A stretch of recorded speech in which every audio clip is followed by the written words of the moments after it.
la façon dont une personne parle, ça indique aussi, bon, à qui on a affaire. Quelle est la manière dont la personne s'exprime, quelle est la manière dont la personne parle. Mais c'est pour ça que les Écritures nous donnent des instructions là-dessus. Parce que si nous sommes enfants de Dieu, si nous sommes disciples de Jésus-Christ, l'image de Christ que nous devons refléter là, ça sort aussi à partir de ce qui sort de notre bouche.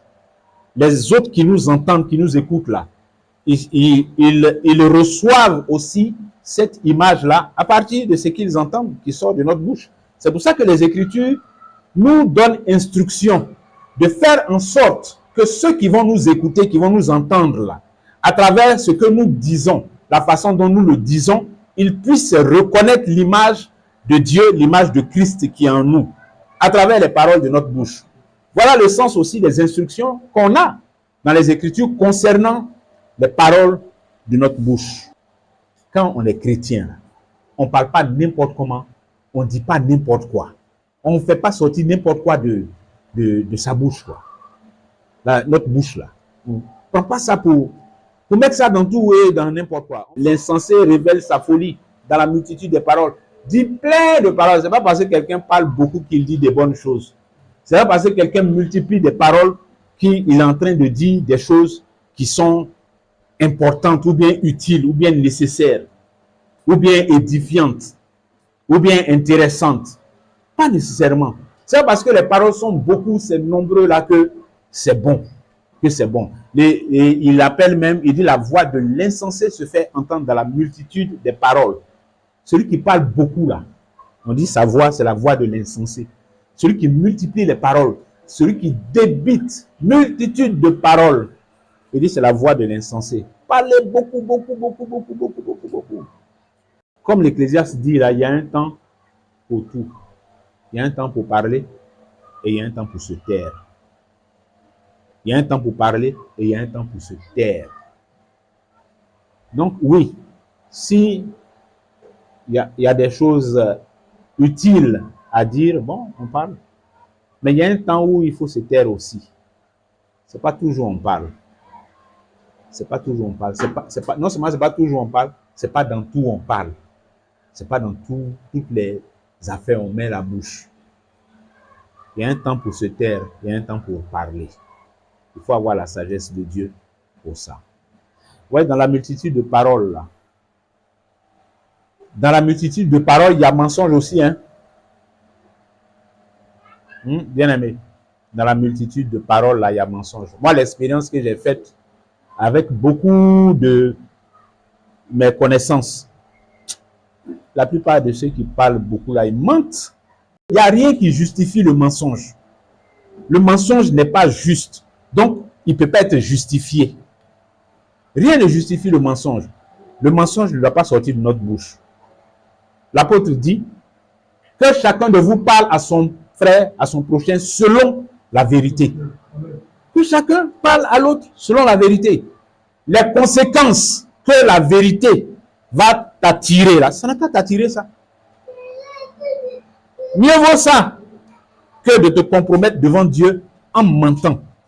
Et puis demain même, quand ton mensonge là va être révélé, c'est plus devant Dieu seulement que tu t'es compromis, mais tu t'es compromis également devant le frère, devant les frères. Parce qu'on découvre finalement que tu as menti. Affaire, tu es venu, on est venu parler ici là. Toi, tu as menti dedans. Tu as menti parce que la vérité est sortie. Non, il faut éviter le mensonge, bien aimé. Quel que soit ce que ça peut nous coûter, évitons le mensonge. Soyez courageux. Ce sont les lâches qui plongent dans le mensonge. Mais souvenons-nous que les Écritures disent dehors les lâches. Cette lâcheté-là, elle a son prix aussi devant Dieu. Le manque de courage de venir et puis se présenter avec la vérité, dans la vérité, être dans la posture de la vérité là. Ce manque de courage-là, il a son prix devant Dieu. Ce n'est pas bon, c'est de la lâcheté. Notre bouche là, c'est un instrument de vérité qui dit la vérité, qui doit dire la vérité. C'est la vérité qui doit sortir de nos entrailles, de notre bouche. Il faut qu'on s'habitue à ça. Il faut qu'on s'habitue à ça. Et puis, vous savez, l'affaire du mensonge là, je l'ai dit souvent, c'est si on peut les appeler comme ça, hein, les petits mensonges, ou bien les mensonges sur les petites choses qui ne sont pas trop graves là. C'est ça qui nous entraîne à mentir sur des choses plus graves demain. Donc, notre apprentissage à pratiquer la vérité, à ne laisser que la vérité sortir de notre bouche, apprendre à faire ça là, c'est déjà dans les petites choses insignifiantes. Mais c'est là-bas qu'on doit apprendre à dire la vérité, à tenir le langage de la vérité, à parler selon la vérité. Un chrétien va se permettre de faire sortir le mensonge de sa bouche, de faire sortir le mensonge de sa bouche. Mensonge à gâter les choses, mensonge à gâter des familles, mensonge à gâter les relations entre les gens. Mensonge là, ça gâte les relations entre les frères, entre les sœurs, ça gâte foyer, mensonge. Quand tu fais le commerce là, tu peux vanter tes produits. Il n'y a rien de mal à ça. Tu peux vanter tes produits. Mais il faut que ce que tu dis de tes produits là, ça soit vrai. C'est-à-dire, il y a une fausse conception que quand on est dans les affaires, on doit mentir. C'est faux. Que, non, tu ne peux pas faire les affaires sans mentir. Bon, si tu ne peux pas faire les affaires sans mentir, alors ne fais pas d'affaires. Ne fais pas d'affaires. Si tu ne peux pas faire les affaires sans mentir, ne fais pas d'affaires. Si tu fais les affaires, ne mens pas. Marche dans la vérité, dans ton business là. Marche selon la vérité dedans. Parce que, tu vois, quand tu mens et que tu veux prendre le mensonge comme un moyen de faire marcher ton business, ce n'est plus sur Dieu que tu comptes. C'est sur ton mensonge que tu comptes. C'est le mensonge qui devient maintenant celui qui va faire marcher ton business. C'est mauvais déjà, c'est mauvais. C'est mauvais. Si tu n'as pas la foi en Dieu pour te dire que moi, je vais faire les choses de façon droite et correcte, que Dieu bénisse mon activité là. Si tu n'as pas cette foi-là, il faut arrêter, il ne faut même pas aller te mettre dans le problème.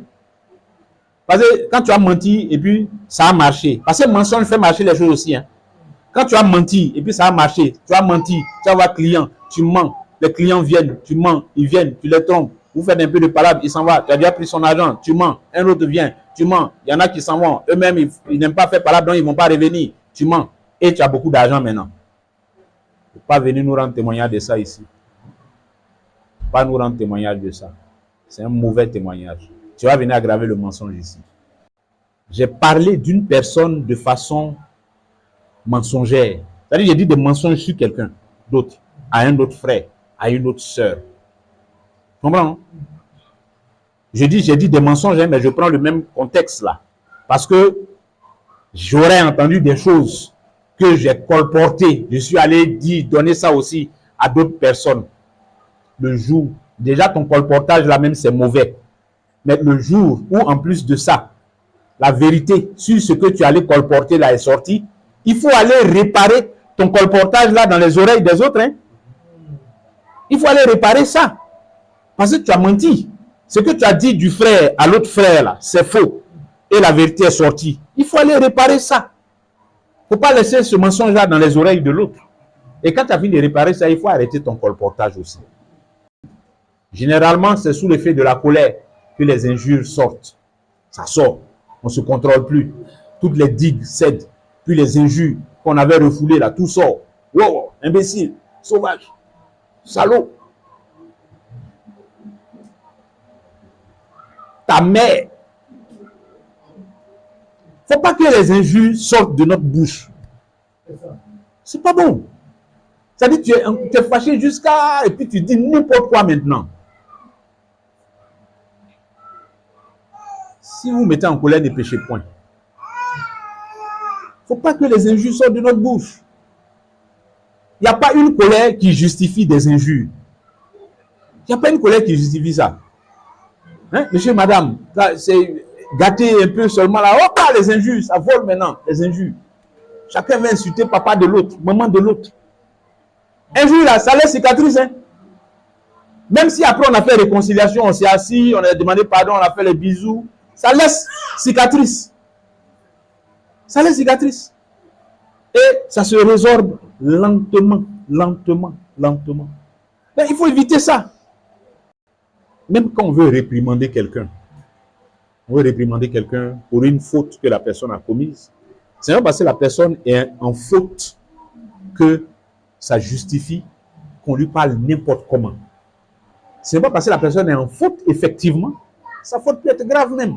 Mais ça ne justifie pas qu'on l'injurie ou bien qu'on dise, je ne sais pas, des paroles sales à son égard. Ce n'est pas bon. Les paroles dures, excessives, quoi. Parce que le frère ou bien la sœur qu'on veut reprendre là, c'est pour l'aider à être restauré, à revenir. Comme le Seigneur dit dans Matthieu 18, que si ton frère a péché contre toi, va, reprends-le entre toi et lui. Donc si tu as quelque chose à lui dire, là, des paroles à lui dire, il ne faut pas que ça soit pour l'humilier, pour l'exposer, ou bien pour manifester ta colère, ton mécontentement. Il faut qu'il sache, on s'en fout de ça. Ce n'est pas ça qui est l'objectif de réprimander quelqu'un, de le reprendre. Non. C'est de le ramener dans la sagesse, de ramener la sœur sur la voie de la sagesse. Oui, il y a des situations où il faut parler avec sévérité. Mais ce n'est pas systématique. Ce n'est pas systématique.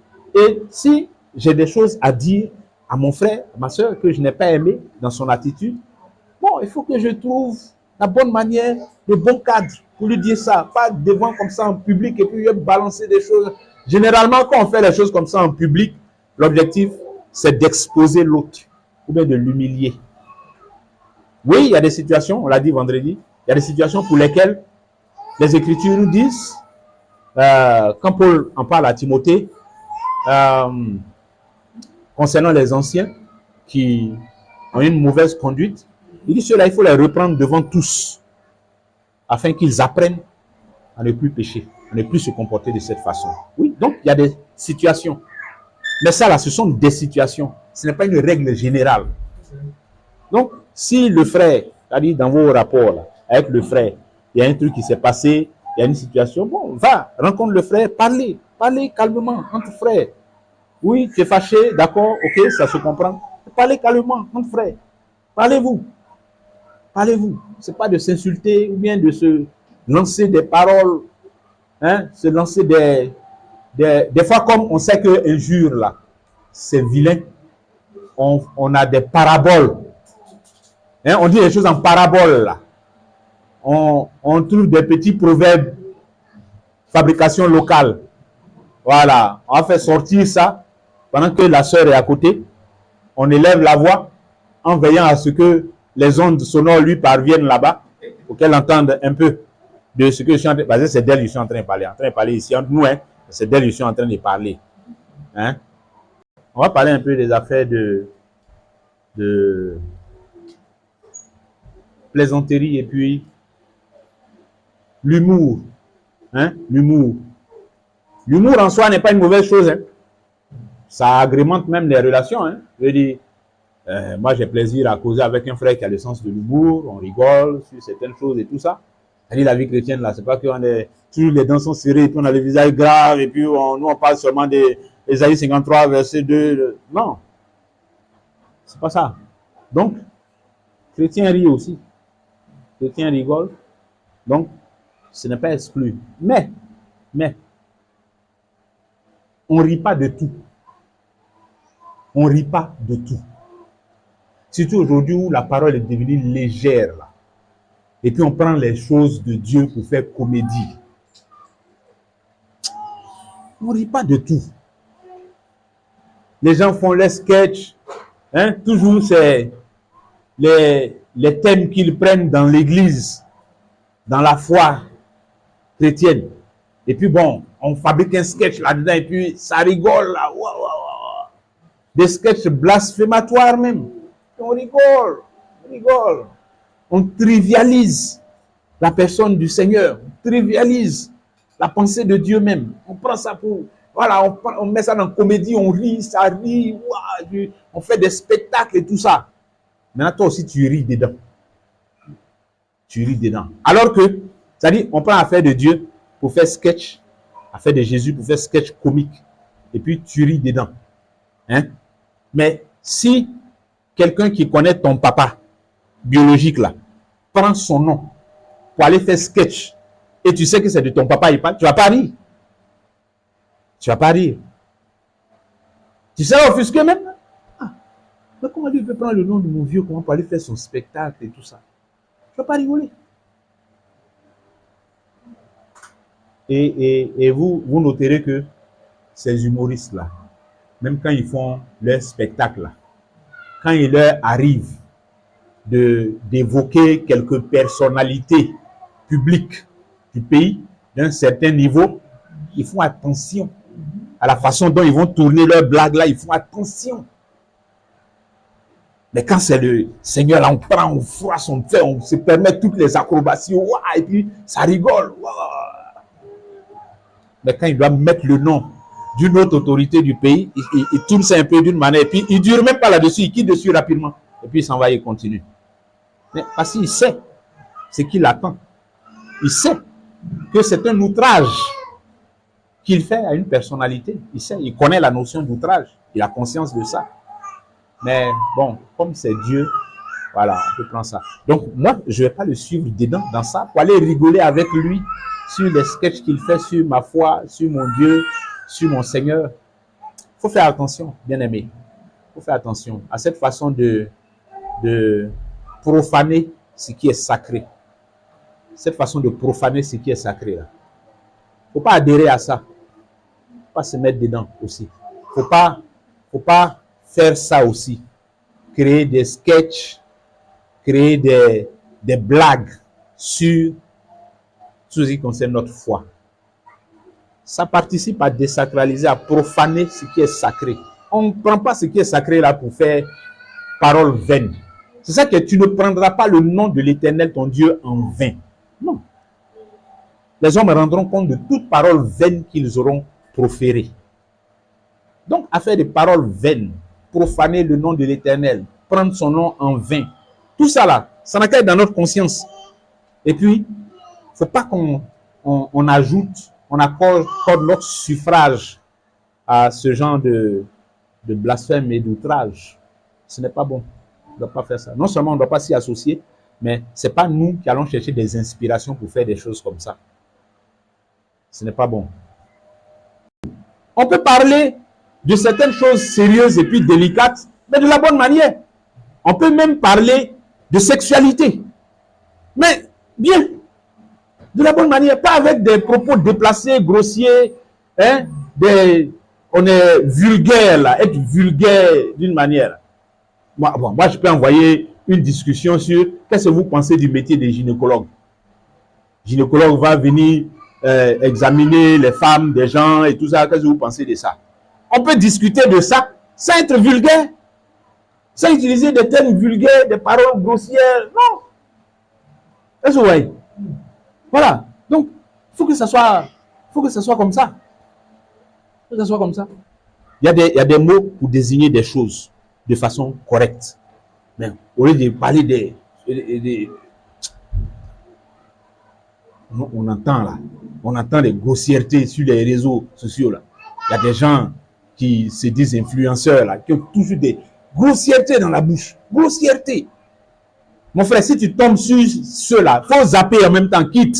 Il ne faut pas chercher à comprendre ce qu'il veut dire, qu'est-ce qu'il va. Quitte dessus en même temps, il est en train de dire les grossièretés. Tu vas prêter tes oreilles à ça, à ces propos grossiers là, à ces vulgarités. Il faut quitter là. Pas souiller ton esprit avec ça. Ce n'est pas parce qu'on s'est retrouvé dans un cercle de jeunes chrétiens qu'on n'est plus chrétien. On est jeune, mais on est chrétien d'abord. On est chrétien. Donc, le bon usage qui doit être fait de la parole en tant que chrétien, c'est ça qui s'applique. Ce n'est pas que le cadre là, voilà, c'est lui qui justifie ça. Donc, si on est devant les tontons là, on ne va pas utiliser ce langage grossier, vulgaire, mais si on est entre nous, voilà, on peut l'utiliser. Non, ce n'est pas par rapport aux tontons, c'est par rapport à Dieu. Qu'on ne doit pas avoir des propos vulgaires dans la bouche, des grossièretés dans la bouche. Même si c'est pour rigoler, même si c'est pour dire des choses pas sérieuses, on ne doit pas avoir des paroles grossières dans la bouche. C'est pas bon. Cette démangeaison de parler là, il faut savoir fermer sa bouche. Il faut savoir fermer sa bouche. C'est pas parce que tu as appris une affaire que tu dois colporter ça, même si c'est vrai.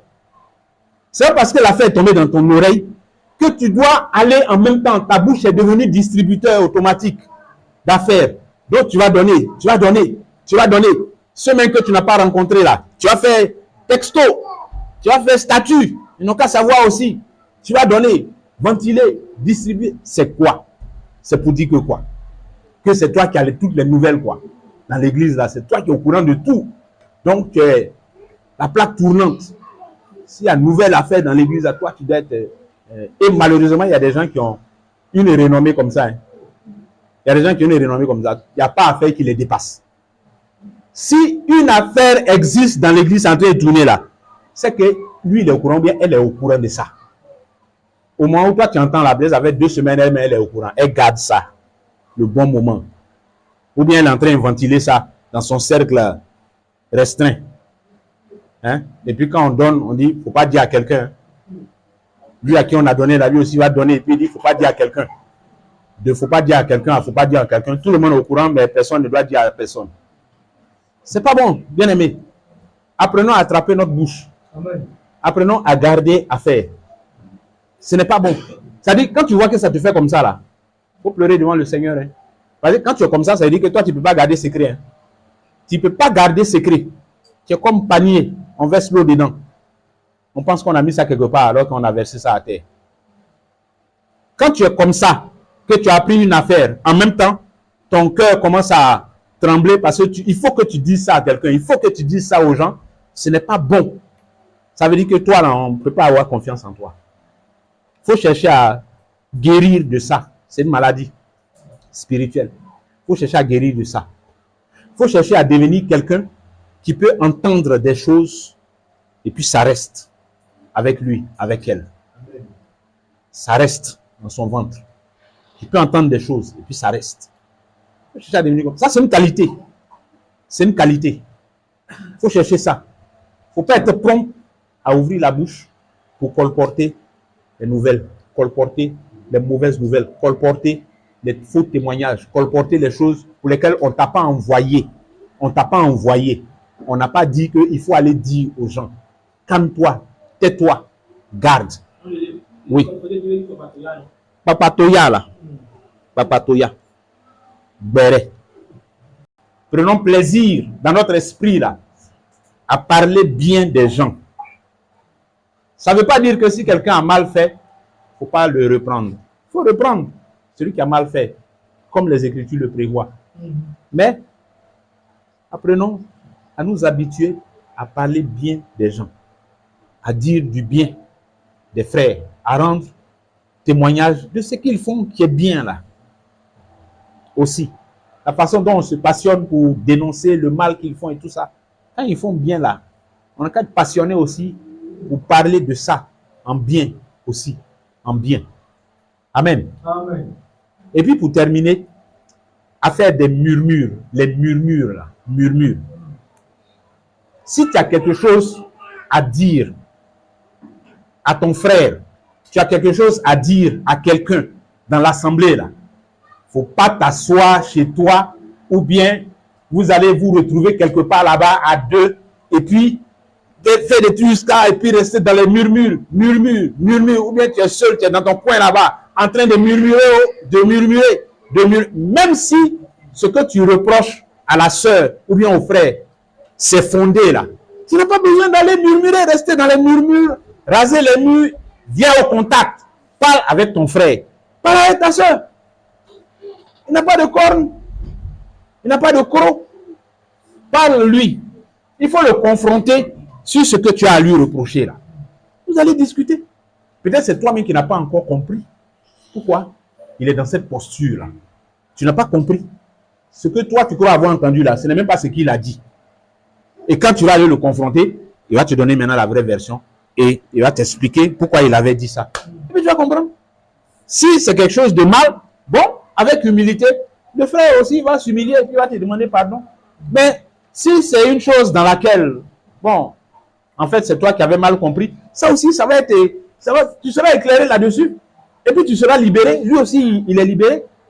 Mais si tu gardes, et puis tu murmures, tu gardes, et puis tu es en train de murmurer, et tu vas prendre son nom pour aller chez la sœur là-bas, tu vas prendre le nom de l'autre pour aller chez le frère, tu vas prendre pour aller ici.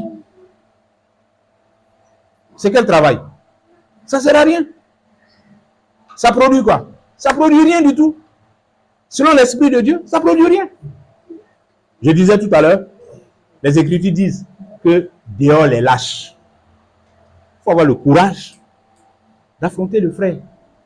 Si tu as des choses à lui reprocher, il faut avoir le courage de l'affronter. Là, quand on dit affronter, là, ça ne veut pas dire venir l'insulter, venir lui dire des choses déplacées. Non, c'est tenir compte de tout ce qu'on a dit là.